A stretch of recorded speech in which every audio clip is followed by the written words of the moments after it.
Hello, welcome to Podnas. This is a sports show with a Southern flair. I'm Daniel Hawks. That's Jarrett Roser. And today we are going to recap the LSU Florida game. We're also going to go over the Louisiana football college landscape from this past weekend because we did have a lot of stuff happen, both good and bad. And also we got the top plays of the week for you to round out the show. Jarrett, how are you doing today?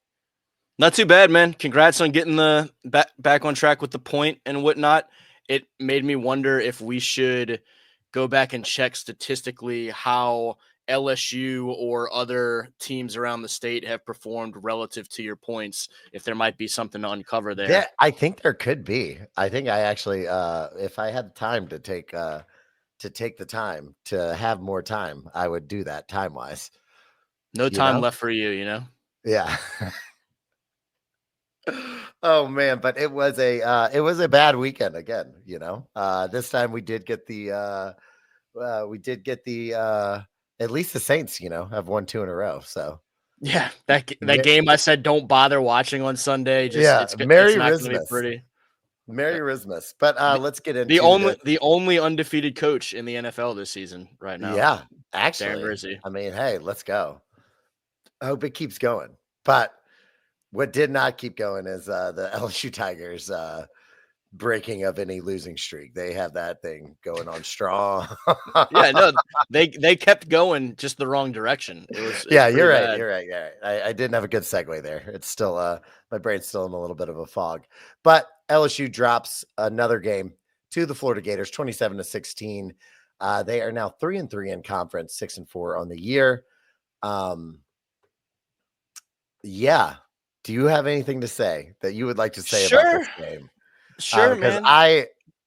I know we have some thoughts on other stuff pertaining to this game, but I don't know. It was hard to watch. It was I think I texted you in the middle of the game. This is terrible. Yeah. So yeah. It's just crazy that this is a team that 10 quarters ago was undefeated in SEC play, granted early in their SEC slate, and was playing for the top spot in the conference standings. And then everything has fallen apart over the last, not even 10 full quarters, 9.5 quarters. There's, I don't know if Garrett Dellinger just held the fate of the purple and gold universe in his role there at guard or whatever, because it's completely unraveled since then. And on Saturday at Gainesville, as much as I joked last week after the Alabama loss of, this was all AI, somebody deep faked me, we should have not picked LSU against Alabama. This is a game that LSU, I think even in the rear view, I don't fault us for picking LSU in that game at all. Just so much went so poorly executed and was ugly Saturday in the swamp against a Florida team that I still feel strongly that LSU should have beat.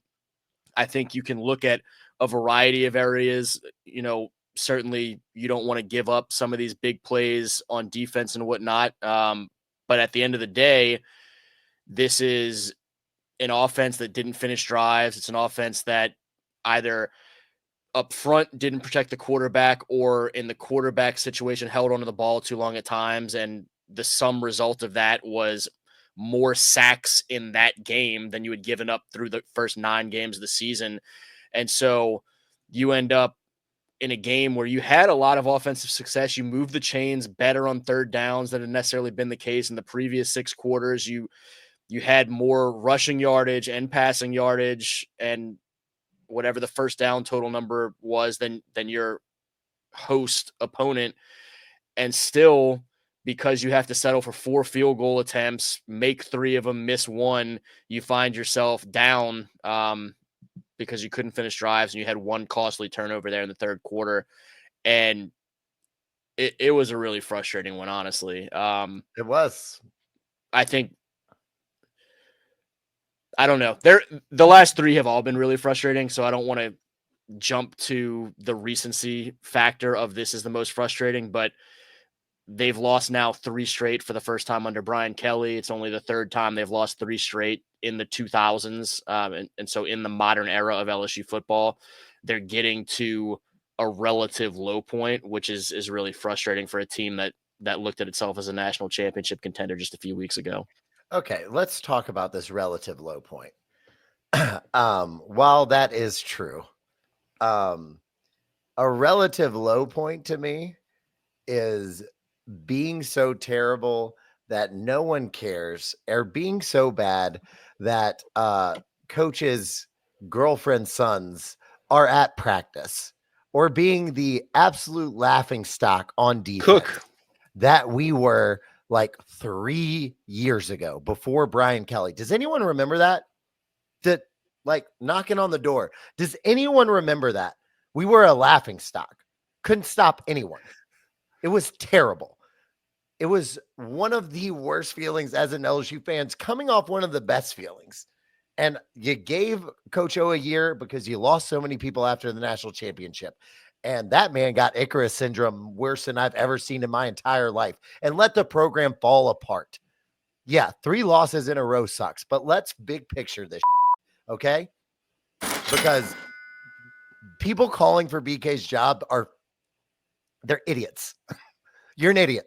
I don't care if you have a radio show that is on ESPN radio. You're an idiot. You're dumb. You're trying to crowdsource. Get out of here with that. Get the F out of here with that. What are we doing? What do we like? We got beat by Alabama for a decade while we had all these good coaches. Like, don't what you think that we're just a cut above? Come on. LSU has always been a very, very good program that is maybe not the next tier with all those those other programs, even though they want to be, but they're not there yet. Brian Kelly gives us a chance to actually do that. Yes, he has had some missteps. He has had some misfires. All coaches do, especially coaches that are in a very beginning of where they're building up their program. Let's give the man a little bit of time. All right. Did you all honestly think that this team was going to be a national championship this year? Look in yourself. I thought they could make the playoff. I thought they could. Did I think that they were going to beat Texas or Georgia or possibly Alabama? No, I didn't. And you know what's happened? That they're good enough to beat the teams that they should beat, and they have trouble with bigger teams. And also, they're just having some missteps, and they're trying to find themselves in a team that just came off of the biggest offensive output that we have ever seen from an LSU team. Defense is getting better. Let's pump the brakes on all this BK needs to go stuff. There, I'm off my soapbox. No, I love it. The one caveat I would say to that, where you said they're not beating the top teams, is the Florida team is a team they should have beat. So yes, for sure. That's what I'm saying with mishaps. Like, they have had missteps. Yes, they have lost to teams that they probably shouldn't have lost to. All right. But that does not feel like it is anywhere that is not a consistent thing with this Brian Kelly reign under LSU.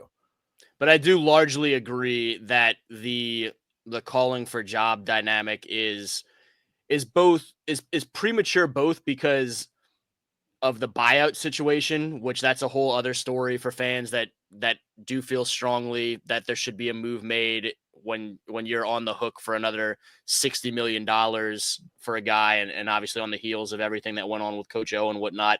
That's a whole different conversation. But at the end of the day, feasibly, I don't think it's going to happen anyway, even if they continue to lose the last couple of games. But beyond that, I said here a week or so ago, we're just kind of furthering that conversation.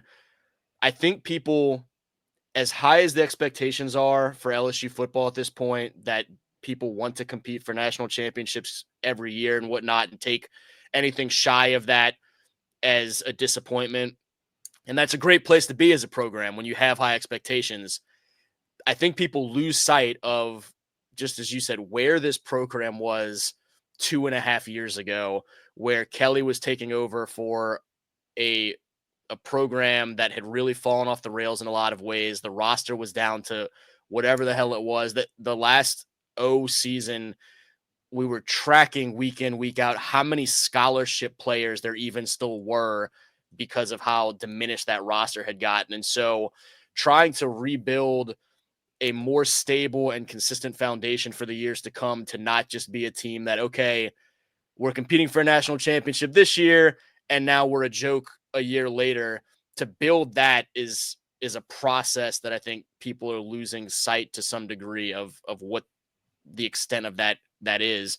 And so I feel kind of mixed right now in terms of, I do feel like this season has been a disappointment for where they should be, particularly coming off of this Florida loss. But I still feel like this program is in a better situation, particularly when we include the fact that that 2025 signing class right now still looks incredibly strong. I think they're in a better situation building for the years to come than they were. And so I'm kind of mixed emotions on the whole situation right Well, now of it's bad, but let's also recognize where this program was and where being it's heading being theoretically. disappointed where LSU is in this season right now, like you said, as compared to 10 quarters ago, is absolutely fine. And like being upset with Brian Kelly for some of the decisions or like some things that have happened is absolutely fine. Like being annoyed that we lost to Florida is absolutely cool. All right. That's fine. Calling for this man's job or like just recency bias, forgetting where this program was, like you said way better and way more calmly than I could, uh, is fine. But like it's mind-boggling to me. Like, do you remember the reports that were coming out on Coach O's last season about what was going on? It was like what Urban Meyer was getting fired for the Jags for every weekend. Okay? Like, do you want that? Or do you want someone that cares enough that he's actually he's not going all ULM, but he's having conversations with players on the sidelines because everyone is frustrated because this shouldn't be happening. I'd rather have someone like that. Maybe it doesn't cure the misstep, but that just means that he cares enough that the misstep is happening to want to try and fix it. Yeah, I think one of my bigger areas of concern or potential for concern coming out of the weekend, beyond just obviously losing to a Florida team you should have beat, was watching some of those moments with Kyron Lacey and with Chris Hilton. And I think the dynamic there is we don't know what was said or the full context of those conversations. And there are conversations of a heated nature that are going to happen on the sideline that it is a positive. I mean, as you said, to see a level of passion and care of it's not going well, and that's frustrating, and we all want to try and fix that.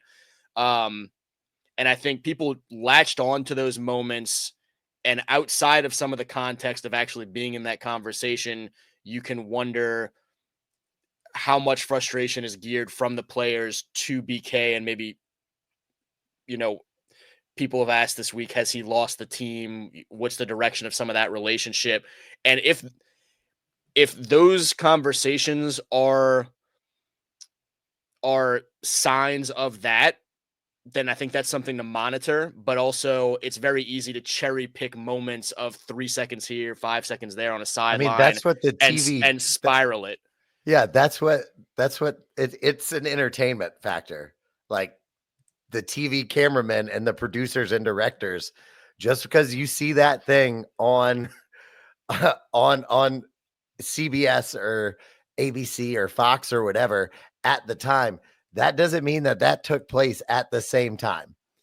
They are notorious for holding good bits and good clips to show to make it a more entertaining broadcast because that's what it is. So again, don't trust everything you see on TV internet. Okay? Well, beyond just the dynamic of could this be, is this being intentionally used or whatever. I think when fans are watching a game frustrated and they see just a quick snippet of some exchange, there's the potential for that to spiral outside of what the actual context of that conversation is, just because of feelings flying around and just trying to add your own context into this conversation. If you took a clip of your frustration a few minutes ago of losing sight of sort of the context of where this team is compared to a couple of years ago. And we just showed 4 seconds of that without the audio of it. People could think you are livid with me right now just because they see us, just because they see your animation. And so trying to go into, okay, I'm reading lips off of a broadcast segment without actual audio, or I'm trying to read body language. Everybody's trying to interpret things, and they may be interpreting because of where they are. So yeah, I think it's something to watch, but that the energy that went into this is a clear sign of this or a clear sign of that or whatever is obviously a little bit exaggerated. It's a lot. It's a lot. Anyway, I digress. So that's all we got for LSU. Unless Jared, do you have anything else? No, I mean regarding this game, there's certainly plenty to unpack there. I know you and I had texted, off camera or whatever about where Nussmeier is and some of those things, but these are all conversations that, I mean, we could spend a half an hour a piece on probably, and I know we've got some other stuff to get to. Yeah. Listen, I think this conversation gets even stickier if they lose to Vanderbilt this weekend. Oh yeah, that's just a given. If you lose to the GPA, the GPA increasers, which have already beaten Bama this year, so it's not a game to like. It's not a game to just don't sleep on that potential. Yeah, no, that's that conversation has to heat up drastically if they drop a fourth straight for the first time since '99 and are losing to Vanderbilt and all those things. That's when we keep a real close magnifying glass on where BK is with those players. No, absolutely. 1000%. So we'll keep an eye on that, and we'll obviously give you more information on that in our game preview on Friday. But let's move on. We had a very packed weekend in Louisiana for college football.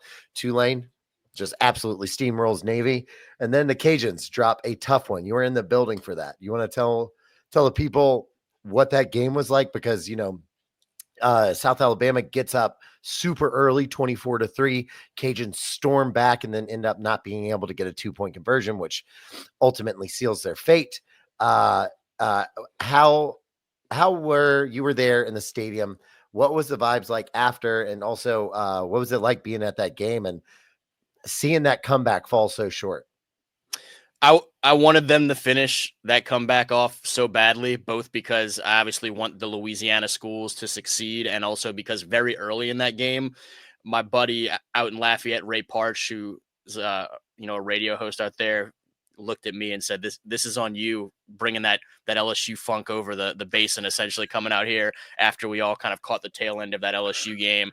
And I did not point out to folks out there that this was the first game I'd covered there since they lost to Tulane, and so they'd been rolling with me watching on television. Oh wow! Not so great with me in the building this year against FBS opponents, at least, but. It's just tough. That was a really banged up Cajuns team, missing starters in the secondary, and then they were having trouble similarly completing some drives, sustaining some drives early on offense. And so you find yourself in a hole against a team that has been a problematic matchup for you in recent years in South Alabama. But the positive for those guys, certainly, and they're not taking any moral victories from it, but when their starting quarterback, Ben Wooldridge, goes down, and hate to see it for Ben, and you're down 21 points and you're losing a guy that's been such a key playmaker and leader for you all season, things could have gone wildly off the rails at that point. But the fight that team continued to show to shut out South Alabama in the second half, to outscore them 19-0, to have my guy Chandler Fields, the former Rummel and bootleggers quarterback in high school, for him to come off the bench cold in the middle of a possession and go 14 for 17 for 185 yards and a touchdown, rush 7 times for another 28 yards, and that late score. There were a lot of positives to be taken of just the mentality of that program, and also for Chandler, a guy that could have transferred multiple times over through the years, to be a guy that sticks around and just goes to work every day and went right back to work in the third quarter of that game. I think credit to those guys. A lot of confidence that they'll shake right back and be ready for this game this weekend against Troy and still be able to finish this season strong. You hate to lose that one. It was a heartbreaker, but a lot of positives too. So is Wooldridge, is he out for a long time, or do we know what the status is of that? I saw while I was at Brian Kelly's presser, Coach Dez's presser is about the same time, and I saw some of the reporters out there. I think saying it was like a 4 to 6 week deal, and so they're not expecting him back, if I'm not mistaken, to close the regular season. The bowl game dynamic could be interesting depending on how some things progress. But Chandler's a guy that they believe in. Those were two guys that were battling for that position again this fall going into the season, and there didn't seem to be a whole lot of blink from the team or lack of confidence at any point when he took the field. And so I think they still feel really good about their potential in the Sun Belt and beyond. You just hate it for Ben, who dealt with an injury last year as well. And I mean, has been dealing with that throughout his college career and hope that he is able to get back the same way that he did this time around where he was having a great season. Yeah, we wish him the best. Hope he gets better quickly, obviously. Any other updates for any other Louisiana college teams? I know La Tech went ahead and pulled out a W this weekend, so shouts to them. Those have been hard to come by. So yeah, good for I mean, them. just rolling through, as you mentioned, Tulane shuts out Navy 35-0. Louisiana Tech gets that 12-7 win against Western Kentucky. And so keeping slim but still alive bowl hopes alive. They have to go to Arkansas this week, and so that's going to be a tough one. But if you pull an upset there and then come home against Kennesaw State, you can get to traditional bowl eligibility with a couple of wins, or depending on who else is bowl eligible around the country, even with the win against Kennesaw State, potentially, if you can get that one, you position yourself to, if there's a need for additional teams, to possibly sneak your way in.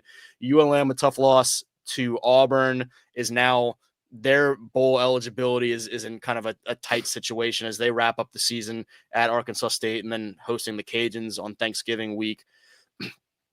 Southern with a big win against Pine Bluff, good for the Jags. Grambling lost at A&M. McNeese State rolls Northwestern State 35-3, and Nicholls State lost at Lamar 24-7. And so that's just kind of the rundown. As you mentioned before, some good, some bad, some pretty, some ugly, and that's where we are in mid-November.